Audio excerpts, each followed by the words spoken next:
No show is perfect. There will always be a tiny detail that is convoluted or messes with the story, even in the most thought out drama like Breaking Bad. The Owl House is no exception, and with factors like it being a Disney Channel show and having a whole season canceled, the only thing that's surprising is how few plot holes there are.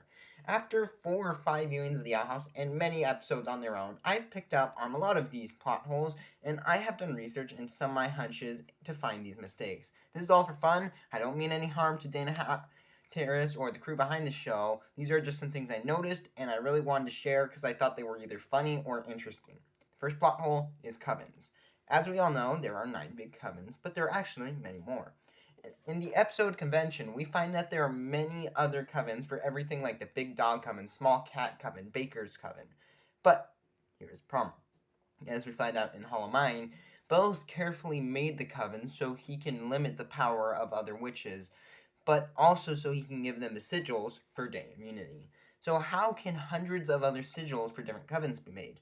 It seems that only Bellows has mastered sigil magic, and of course he wants to make it so he can get the spell right, especially because he doesn't have a sigil and just uses glyphs. So this gives us 2 questions. How are sigils made, and what magic do they allow?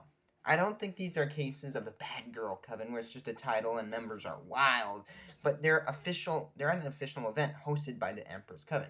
To me, this is due to just no proper planning on this part. In this episode, it makes it seem like covens are more like clubs or jobs, when it's obviously different, as we see in Hollow Mine. To me, this is just a mistake, and there's no explanation we'll ever get, no matter how much we might want to see more of the Big Dog Coven. Now, another big thing, magic. Like in any magic system I have ever read, I can always find a tiny problem and make it into something bigger. What we know about magic in the Boiling Islands is simple. Witches are born out of Titan's courts. They had a bile sac, which gave them magic. For someone without a bile sac, you need to use glyphs. So in that way, all magic comes from the Titan. But what that leaves is still 2 ways of passing on magic which were never explained. First of all, magically embedded items. Think of things like the Hexam Holden cards. They have magic put inside of them, and then they store that magic. Although glyphs don't work in the human realm, the cards do. The bottle sacks are called a reservoir, and we see that many times. For example, the owl beast doesn't block Ida's magic, the beast drains it, or possibly because trying to block it, it takes force and uses magic. Yet each new generation of witches has a bile sac. They aren't getting weaker and weaker every time, meaning they have less and less, meaning that witches can create new bile sacs through reproduction, or they can make new sources of magic, basically, with no cost. The weird thing is, throughout the show, we see it set up that all magic comes from the Titan. That's why the Titan's will is so important, or else why would it matter what the Titan's mad about how magic's being used, because now it's coming from me, not you. So here we run into a problem. Magic comes from the Titan, but witches have the ability to create new sources of magic, both with with their magic and passing it on to younger generations. Not containers, new sources. How can this be? I find flaws in every magic system. What's the answer? Did you know both Amity and Willow were tortured as children? Very sad, very tragic. In the episode Understanding Willow, we find out that as children, Amity and Willow took swimming lessons. We find out in Separate Tides that the ocean surrounding the Boiling Isles is boiling. Now, yes, swimming lessons, they were in a lake. But I can still find a way to make this a plot hole. I'm going deep.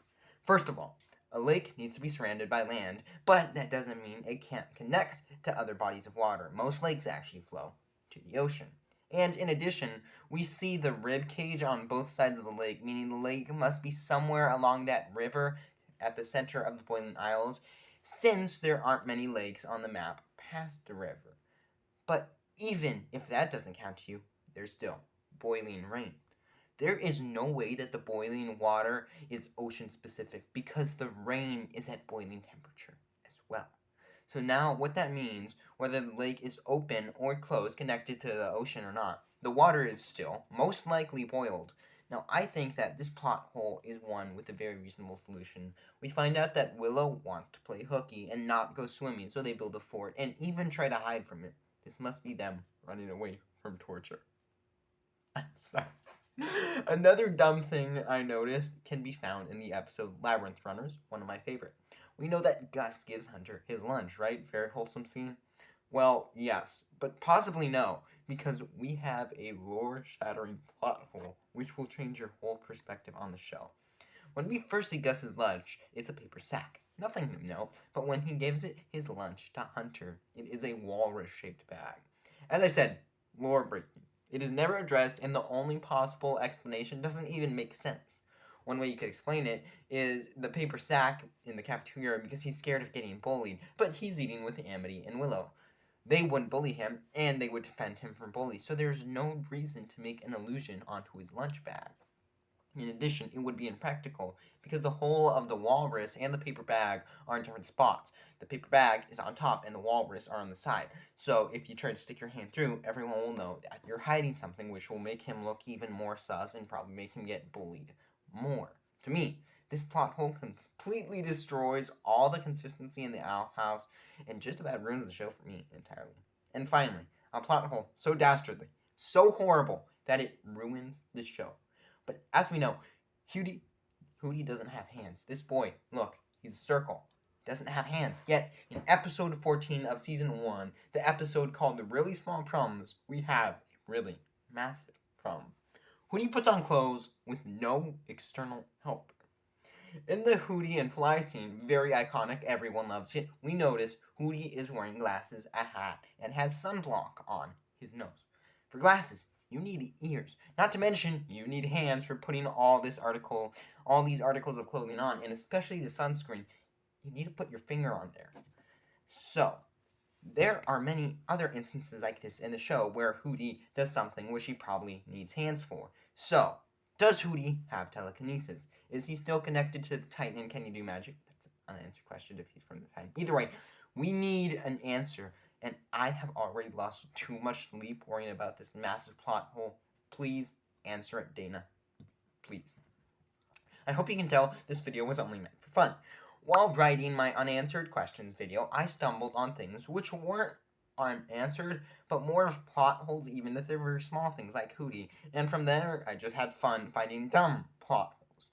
There are some in here which I actually think are very important, like the Covens, but for the most part, these are just tiny slip-ups, which I want to poke fun at, because it's really fun to think about, and the Owl House, it's honestly one of the most airtight animated shows I've ever watched, so this is fun.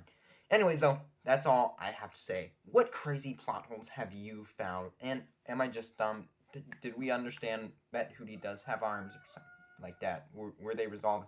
All that and more, make sure to leave in the comments down below. If you want to watch that aforementioned unanswered questions video where I discuss things swept under the rug, check out here. And also, I've been working on an animation for about the past 3 months, so that's why there was no videos on Saturday or Friday. I was very busy. But it's out now, and you can check it out here. My newest animated short film, SPIs. It took a lot of work. I talk about animation, so you're watching Owl House videos, so you like animation. Hopefully you enjoy it, and make sure to check it out, because I would really appreciate that. Thank you for watching. I have been Fictional Fanatics. I will see you in the next one. But until then, bye!